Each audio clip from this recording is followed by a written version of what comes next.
Okay, सो हमारा topic है electric dipole in a uniform two dimensional electric field. Suppose आपके पास एक इलेक्ट्रिक डायपोल है जिसमें दो इक्वल एंड ऑपोजिट चार्जेस हैं, minus Q and plus Q. जो नेगेटिव चार्ज है वो पॉइंट ए पे है, जो पॉजिटिव चार्ज है वो पॉइंट बी पे है। और इस डायपोल की जो लेंथ है वो ट्वाइस ए के बराबर है। That means your A B is equal to twice A. और ये जो डायपोल है इसका सेंटर जो है वो पॉइंट ओ पे लाई करता है। और हम इस डायपोल की डायपोल मोमेंट को P के साथ डिनोट कर लेते हैं। तो we can write P equals to Q into twice a, charge into length of the dipole.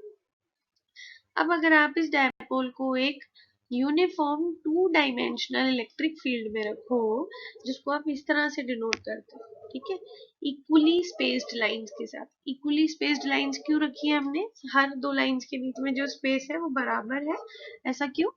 Equally spaced lines जो है वो डिनोट करती हैं यूनिफॉर्म इलेक्ट्रिक फील्ड को। यूनिफॉर्म इलेक्ट्रिक फील्ड का मतलब होता है एक ऐसा इलेक्ट्रिक फील्ड जिसकी हर पॉइंट पे इलेक्ट्रिक फील्ड का मैग्नीट्यूड और डायरेक्शन जो है वो सेम हो।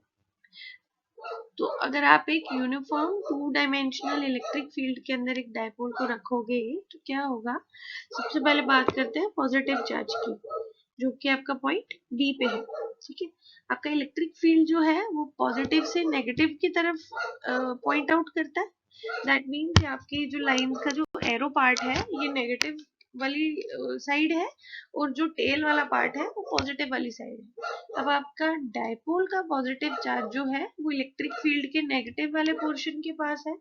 दैट मीन्स आपका इलेक्ट्रिक फील्ड जो है वो आपके पॉजिटिव चार्ज पे एक फोर्स लगाएगा। That force will be equals to Q into E. और इस फोर्स की डायरेक्शन जो है वो कुछ इस तरह से होगी। ठीक है, अब ये डायरेक्शन जो है आपकी इलेक्ट्रिक फील्ड की डायरेक्शन के अलोंग ही है। ठीक है, तो you can right along the direction of E. Similarly अगर आप नेगेटिव चार्ज की बात करो जो कि पॉइंट ए पे है, आपका ये जो नेगेटिव चार्ज है डायपोल का, ये इलेक्ट्रिक फील्ड के पॉजिटिव वाले पोर्शन के पास है। तो इस पे जो फोर्स लगेगी that force will be equal to Q E. ठीक है, और ये फोर्स जो है वो इस डायरेक्शन में हो। ठीक है, अब ये डायरेक्शन जो है ये आपके इलेक्ट्रिक फील्ड की डायरेक्शन के ऑपोजिट है। दैट मीन्स जब आप किसी डायपोल को एक यूनिफॉर्म इलेक्ट्रिक फील्ड के अंदर रखते हो तो क्या होता है, उस डायपोल पे जो नेट फोर्स होगी, टोटल फोर्स होगी, that will be equal to zero. ठीक है, जितनी फोर्स आपकी नेगेटिव चार्ज पे लग रही है उतनी ही फोर्स आपकी पॉजिटिव चार्ज पे लग रही है। अब क्या है, ये दोनों फोर्सेस इक्वल है। ठीक है, और ये आपस में पैरेलल है। ठीक है, और ये अनलाइक है। तो और ये डिफरेंट पॉइंट्स पे एक्ट कर रही है। अब जब दो फोर्सेस इक्वल हो, ऑपोजिट हो, पैरेलल हो, और कोई दो डिफरेंट पॉइंट्स पे एक्ट करें तो दे फॉर्म अ कपल। और ये कपल क्या करेगा, आपके डायपोल को इलेक्ट्रिक फील्ड की डायरेक्शन में अलाइन करने की कोशिश करेगा। अलाइन का मतलब है उसी की डायरेक्शन में लाने की कोशिश करेगा। दैट मीन्स आपका ये जो दोनों फोर्सेस हैं ये जब एक्ट करेंगी साइमल्टेनियसली तो ये कपल बनाएंगी, और ये कपल आपके डायपोल के पॉजिटिव चार्ज को इलेक्ट्रिक फील्ड के नेगेटिव के साथ लेके जाने की कोशिश करेगा, और इस डायपोल के नेगेटिव चार्ज को इलेक्ट्रिक फील्ड के पॉजिटिव वाले टर्मिनल की तरफ लेके जाने की कोशिश करेगा। जब ये कपल आपके डायपोल को इलेक्ट्रिक फील्ड की डायरेक्शन में रोटेट करेगा तो आपकी क्वांटिटी एग्जिस्टेंस में आएगी जिसको आप बोलते हो टॉर्क। ठीक है, अब ये टॉर्क निकालने के लिए सबसे पहले हम क्या करेंगे, आपके ए पॉइंट से एक परपेंडिकुलर ड्रॉ करेंगे इलेक्ट्रिक फील्ड के ऊपर। ठीक है, you will draw AC perpendicular to BC। ठीक है, अब ये AC जो है ये आपकी जो फोर्सेस है, एक फोर्स पॉइंट ए पे लग रही है, एक फोर्स पॉइंट बी पे लग रही है। तो ये जो AC है ये इन दोनों फोर्सेस के बीच का परपेंडिकुलर डिस्टेंस है। ठीक है, तो ये परपेंडिकुलर डिस्टेंस लेके हम क्या करेंगे, टॉर्क फाइंड करेंगे। So your tau is equal to force into arm of couple. Arm of couple का मतलब है perpendicular distance between these two equal and opposite forces that are acting on two different points. तो आप लिख सकते हो force is equal to F, arm of your couple is equal to AC, perpendicular distance between forces acting at point A and point B। अब ये जो AC है इसके लिए आप क्या करोगे, आप ट्रायंगल लोगे ABC। इस ट्रायंगल में आपका साइन थीटा निकालोगे। Your sine theta will be equal to perpendicular upon hypotenuse. Perpendicular जो है वो AC है, हाइपोटेन्यूज जो है वो AB है। You can write AC equals to AB sine theta. अब AB जो है वो आपके डायपोल की लेंथ है, ठीक है। F जो है वो आपका Q इंटू E के बराबर है। तो these two values you will put and you will get tau is equal to QE into twice A sin theta। अब हम क्या करेंगे, Q इंटू ट्वाइस A को एक साथ लिख लेंगे और E sin थीटा को एक साथ। अब ये जो Q इंटू ट्वाइस A है ये आपका किसके बराबर होता है, डायपोल मोमेंट के। You can write tau is equal to P into E sin theta. तो अगर आप किसी डायपोल को किसी टू डायमेंशनल इलेक्ट्रिक फील्ड में रखो तो क्या होता है, उस पर एक टॉर्क एक्ट करता है जिसकी वजह से आपका डायपोल जो है इलेक्ट्रिक फील्ड की डायरेक्शन में अपने आप को अलाइन करने की कोशिश करता है। और ये जो टॉर्क है इसका मैग्नीट्यूड क्या होता है, PE sin थीटा। अब हमको पता है कि टॉर्क जो है वो एक वेक्टर क्वांटिटी है, हम इसको वेक्टर फॉर्म में कैसे रिप्रेजेंट कर सकते हैं, your tau vector is equal to P vector cross E vector. Tau जो है किसका क्रॉस प्रोडक्ट है, dipole moment cross product electric field, ठीक है। अब ये जो टाउ है इसकी डायरेक्शन कहाँ होगी, इस टाउ की डायरेक्शन जो है आपके P और E इन दोनों की डायरेक्शन के परपेंडिकुलर होगी, ठीक है। This tau will be perpendicular to both P and E। और इस टाउ की डायरेक्शन के लिए हम यूज करते हैं right handed screw rule. Okay, so अब हमारे पास टॉर्क का वैल्यू आ गया, tau is equal to P into E sine theta. अब हम कुछ स्पेशल केसेस कंसिडर करेंगे। So first case is if your P is along E, that means आपका डायपोल मोमेंट जो है वो ऑलरेडी इलेक्ट्रिक फील्ड की डायरेक्शन में ही पॉइंट करता हूँ, ठीक है। दैट मीन्स आपका जो एंगल है theta this will become equals to 0। अब अगर आपका एंगल 0 के बराबर हो तो your tau will be equal to 0। That means अगर आपका जो इलेक्ट्रिक डायपोल है वो आपकी इलेक्ट्रिक फील्ड की डायरेक्शन में ही अलाइंड हो, सो दैट उन दोनों के बीच का एंगल 0 हो, दैट मीन्स आपका डायपोल मोमेंट और आपका इलेक्ट्रिक फील्ड आपस में पैरेलल हो, तो उस केस में कोई भी टॉर्क एक्ट नहीं करता। दैट मीन्स आपका डायपोल जो है वो रोटेट नहीं करेगा, उसको रोटेट करने की जरूरत ही नहीं पड़ेगी क्योंकि वो ऑलरेडी इलेक्ट्रिक फील्ड की डायरेक्शन में है। तो इस सिचुएशन में आपके डायपोल को आप बोल सकते हो that your dipole is in stable equilibrium. इस केस में आपकी फोर्स भी 0 है और आपका टॉर्क भी 0 है। द सेकेंड केस इज जब आपका डायपोल जो है इलेक्ट्रिक फील्ड के बिल्कुल ऑपोजिट डायरेक्शन में हो। दैट मीन्स जिस डायरेक्शन में आपका इलेक्ट्रिक फील्ड का पॉजिटिव चार्ज है उसी डायरेक्शन में आपका इलेक्ट्रिक डायपोल का भी पॉजिटिव चार्ज है, ठीक है। इस केस में आपका एंगल जो है theta that will become equals to 180 degree.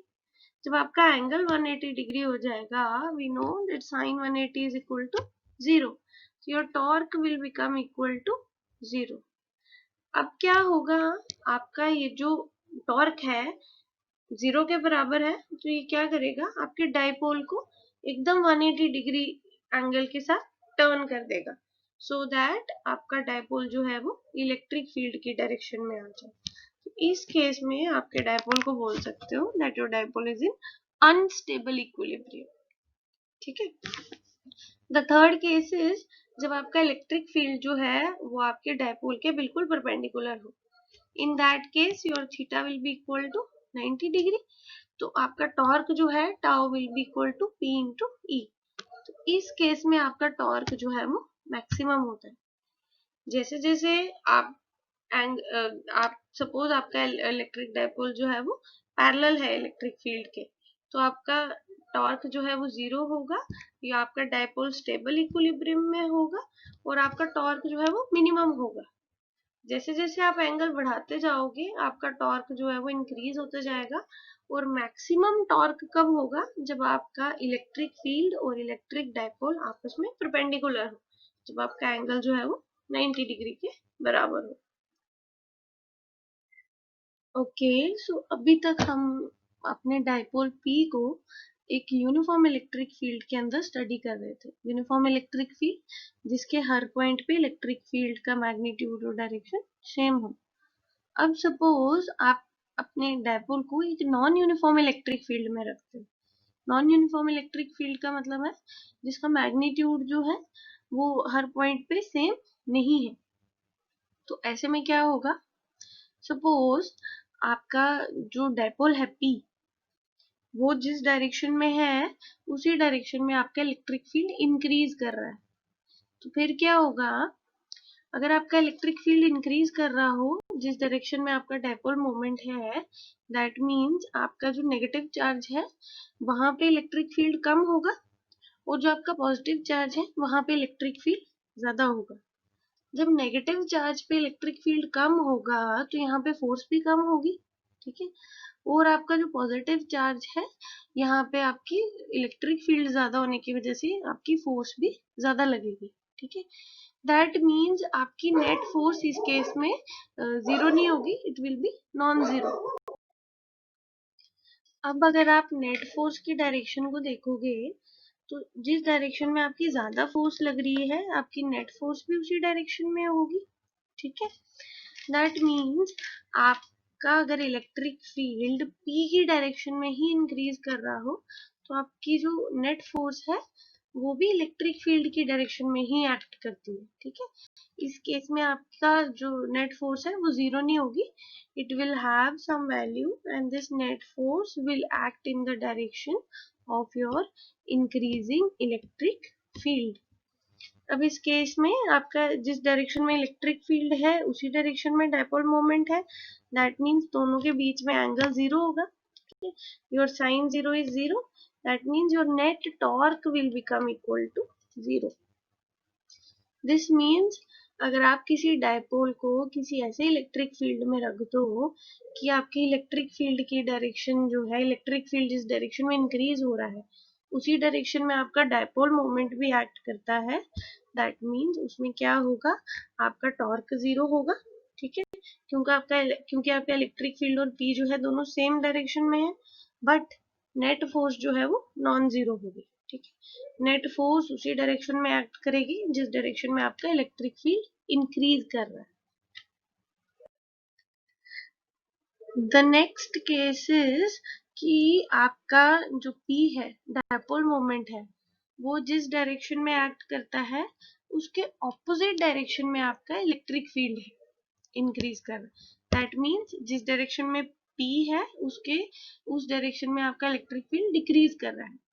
इस केस में क्या होगा, जो नेगेटिव चार्ज है उस पे ज्यादा फोर्स लगेगी, जो पॉजिटिव चार्ज है उस पे कम फोर्स लगेगी, ठीक है। इस केस में भी नेट फोर्स जो है वो जीरो नहीं होगी, नेट फोर्स आपकी मोर फोर्स वाली डायरेक्शन में एक्ट करेगी। दैट मीन्स इस केस में आपकी नेट फोर्स जो है उसकी डायरेक्शन डायपोल मोमेंट की डायरेक्शन के ऑपोजिट होगी, ठीक है। और आपका नेट टॉर्क जो है इस केस में भी जीरो होगा, क्योंकि आपका पी और ई जो है दोनों इक्वल मतलब सेम डायरेक्शन में है, ठीक है। तो आपका नेट टॉर्क जीरो हो जाएगा, बट आपकी नेट फोर्स जो है वो नॉन जीरो होगी। इन जनरल आप ये बोल सकते हो कि अगर आपका इलेक्ट्रिक डायपोल किसी नॉन यूनिफॉर्म इलेक्ट्रिक फील्ड में हो तो उस पर फोर्स भी एक्ट करती है और टॉर्क भी एक्ट करता है, ठीक है।